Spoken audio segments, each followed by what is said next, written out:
আল্লাহ সুবহানাহু ওয়া তাআলা এই দুনিয়াতে যে বৃষ্টি আল্লাহ সুবহানাহু ওয়া তাআলা দিচ্ছে না, যেটা অনাবৃষ্টি বা খরা দেখা যাচ্ছে, আবার সুপ্রিয় পানির সংকট, হয়তো আপনাদের এলাকায় এই পানিটা পাওয়া যাচ্ছে, তবে যশোর এলাকায় টিউবওয়েলে কিন্তু পানি ওঠে না, আপনাদের এলাকায় তো পানি উঠছে না টিউবওয়েলে, ঠিক কিনা? আর যদিও পানি ওঠে, এই পানিটা কিন্তু লবণাক্ত পানি। কিছু কিছু এলাকায় পানি পাওয়া যাচ্ছে না, এরপরেও যদি পানি কি হয় পাওয়া যাচ্ছে, সেই পানিটা হচ্ছে লবণাক্ত পানি। এই যে এই কারণগুলো হওয়ার পেছনে কোরআন এবং সহিহ সুন্নাহর আলোকে 5টা কারণ আছে। প্রথম কারণ হলো যে তাওবা অর্থাৎ ইস্তেগফার পাঠ না করা। আপনারা মুখস্থ করে যাবেন এবং এই কাজগুলো বেশি করে করবেন। এটা কিন্তু শুধু এই জাতি নয়, পূর্বের জাতিদেরকে আল্লাহ সুবহানাহু ওয়া তাআলা যে ধ্বংস করেছেন, কি কি জিনিস দিয়ে ধ্বংস করেছেন উপরের থেকে এসে, সেই জিনিসগুলো কিন্তু এখানে বর্ণনা আমি করবো ইনশাআল্লাহ। তো প্রথম হলো কি তাওবা এবং ইস্তেগফার পাঠ না করা। বেশি বেশি করে আমরা তাওবা পাঠ করি না, এই একটা কারণ। এটা শাইখে হানিউল হজ সংকলিত আলফু কিস্তাতুন মিন কাসাসিস সলিহিনা ওয়াস সলিহাত গ্রন্থের 410 পাতায় এই ঘটনাটা বর্ণনা করা হয়েছে বনী ইসরাঈলের যুগে। আমি এটা আপনাদের সামনে আলোচনা করব। দ্বিতীয়ত আমার হলো অপরাধের জন্য আমরা ক্ষমা চাই না। এই পৃথিবীতে আমরা এমন কোনো পাপ নেই, দেখেন বাবা আদম থেকে শুরু করে বিশ্বনবী পর্যন্ত, বিশ্বনবীর আগ পর্যন্ত হযরত ঈসা রুহুল্লাহ পর্যন্ত যত নবী রাসূল এসেছেন, প্রত্যেকটা নবী রাসূলের যুগে কিন্তু বিভিন্ন ধরনের অপরাধ সংঘটিত হয়েছে, ঠিক কিনা? বাবা আদমের সময় যে অপরাধগুলো হয়েছিল, এরপরে আসলো কি বাবা নূহ আলাইহিস সালাম, ঠিক কিনা? সানি বাবা, দ্বিতীয় বাবা যখন নূহ আলাইহিস সালাম আসলো, তখন কি আদমের সময় যে অপরাধগুলো ছিল তার চেয়ে কি কম সংঘটিত হয়েছিল না বেশি? কথা বলুন, বেশি। নূহ আলাইহিস সালামের পর যখন আপনার হুদ আলাইহিস সালাম আসলেন, তখন কি অপরাধের সংখ্যা আরো কমেছিল না বেড়েছিল?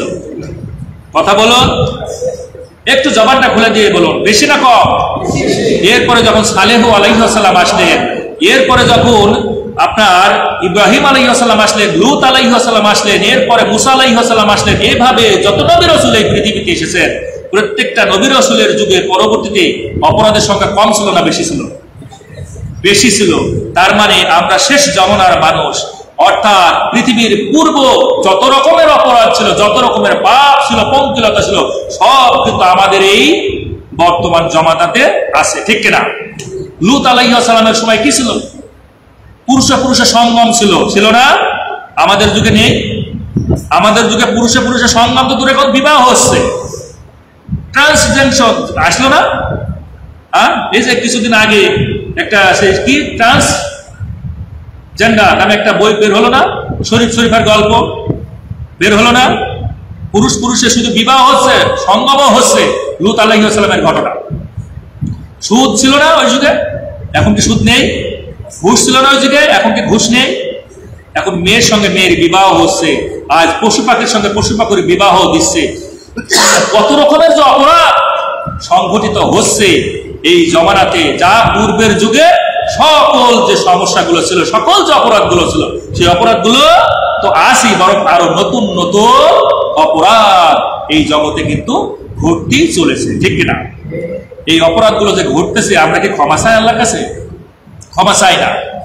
দ্বিতীয় কারণ হলো যে 3 নম্বর, যেটা রাষ্ট্রীয়ভাবে যাকাত চালু না হলে আল্লাহ সুবহানাহু ওয়া তাআলা বলেছেন যে বৃষ্টি হবে না। এটা হাদিসের ঘটনা, ইবনে মাজার 4019 নম্বর হাদিস, এটা প্রমাণ।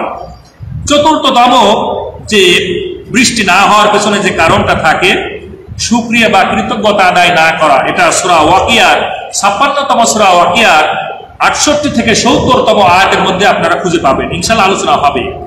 এরপরে 5মতম যে কারণ আল্লাহ সুবহানাহু ওয়া তাআলা এই যে বৃষ্টি না দিয়ে আমাদেরকে কষ্ট দিচ্ছেন, তার 5মতম কারণ হলো কোরআনুল কারীমকে সংবিধান হিসাবে মেনে না নেওয়া।